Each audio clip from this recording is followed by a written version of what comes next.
Besant technology join பண்ணேன் data science course படிக்கிறதுக்காக. என்னுடைய கோஆர்டினேட்டர் வந்து மதன் சார். அவங்க தான் வந்து எனக்கு கைட் பண்ணாங்க.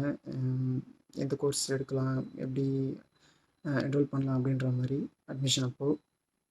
ஸோ நான் என்னோடய கோர்ஸ் கம்ப்ளீட் பண்ணிட்டேன். என்னுடைய ட்ரைனர்ஸ்லாம் வந்து ரொம்ப கிளியராக எல்லா டாபிக்ஸுமே எடுத்தாங்க. எந்த டவுட் கேட்டாலும் பர்ஃபெக்டாக கிளியர் பண்ணாங்க. Very thankful. Thank you to all my trainers. And என்னுடைய கோஆர்டினேட்டர் வந்து எனக்கு ஃபுல் சப்போர்ட் பண்ணாங்க. எனக்கு ஜாப் வேலட்ஸ் எல்லாமே அவங்க தான் சென்ட் பண்ணாங்க. நான் செலக்ட் ஆகிட்டேன் ஒரு கம்பெனியில், பேஸ் சொல்யூஷன் மெட்ராஸ்ன்ற கம்பெனியில், with a good package. And thank you Besant technologies. Thank you for every thing. Thank you so much.